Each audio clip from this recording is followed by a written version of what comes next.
coordinator for Vernon County. I want to thank you all for making the trip here today. We really appreciate your participation. Our final discussion panel is titled State of Housing in the Driftless Region. So you'll join us for an insightful session dedicated to understanding and advancing housing initiatives in the Driftless Region.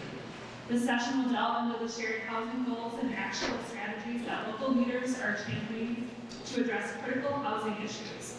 This is an excellent opportunity to learn about the efforts of local leaders and collaborate on solutions that can make a real difference in our communities. Learn how to build a more inclusive and sustainable housing environment in the Driftless Region. So we'll start with having each of our panelists introduce themselves. Hi, I'm Scott. I'm the administrator for the Village of Holden, Wisconsin. I've been here for about 14, 15 years now. In the last 13-ish years, we've built about 3,000 new housing units in our community. So I'm here to help in any way I can. I am Alicia Basil. I'm with the General County Health Department, and I facilitate our affordable housing community action team that grew out of our community health assessment. So I'm here today to share the different projects that coalition has worked on. So there's a lot of people behind it. I just am the lucky one that gets to brag about it. So thank you for having me. Good afternoon, my name is Denise Wright. I'm the Executive Director of Project Nation Department of Housing. I work in tribal housing. We have two housing agencies, one is HUD funded and tribal housing. My name is Tim Decker. I'm the former city administrator for the city of Reedsburg. I did that for 5 years. I retired last year. For 13 years previous to that, I was the city's police chief.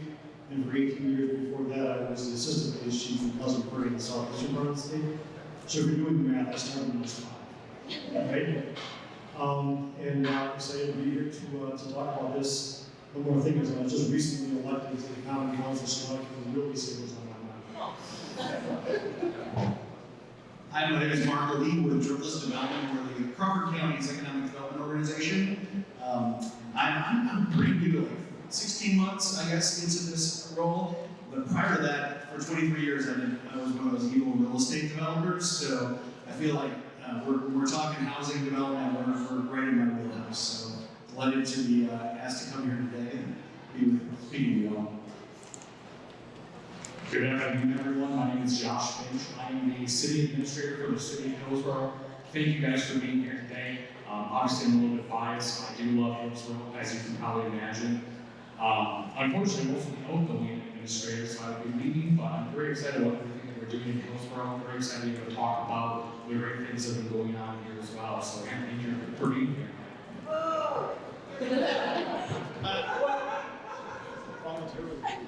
Yeah, voluntarily. All right, we'll start with our first question. So what are the local housing issues impacting development in your area? Some examples could be employment, healthcare, education, transportation.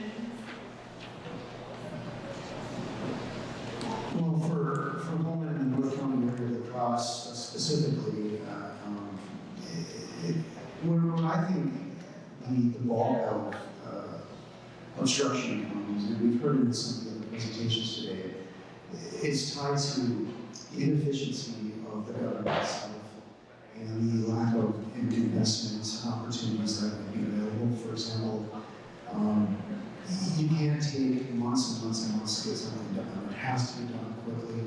We have to get out of the way, let the investors come in and make the types of investments that we need them to make.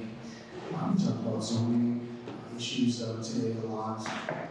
Streamlining zoning complexities that are in the way as well. And unit developments and opening up an opportunity for creativity in design. Those are things that I think that are key. Where we've been successful in Holden specifically is by ensuring a very, very efficient process that helps the investor get to the point where they're able to make money quicker, which also then brings in more lots and more development for housing specifically, which is what's been successful for us. Yeah, I think for General County, we're very rural, like many areas in this space, and oftentimes we hear from developers, they're not looking for just the quality of the land that we building on, but the amenities around it.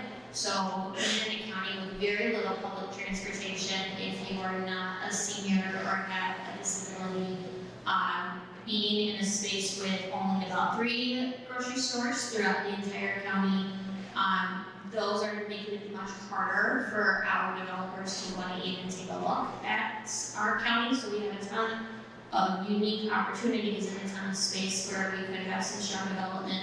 But when you start looking at those amenity levels, geography also starts playing a factor too. We have communities that are right up against bluffs, and so you can't build out because of DNR restrictions and costs. You can only build up, but how do you build up on a building that itself is crumbling? So some of those different pieces are really playing into some challenges that impact some of the development in our area.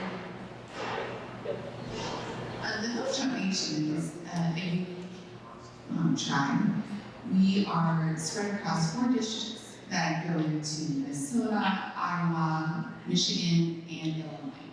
So to say there's one specific region or area would be incorrect for us. So the Ho-Chunk Nation is a federally recognized tribe who operates and lives in the tribal trust, tribal member allotment, and fee simple lands. And again, local, I'll just say from, let's say, Black River, Tillamook, we have villages in Baraboo and Madison area. So our local housing issue would be development for development, lack available developable land. Ho-Chunk current properties are not all suitable for development. We have many properties that are wetlands used for cultural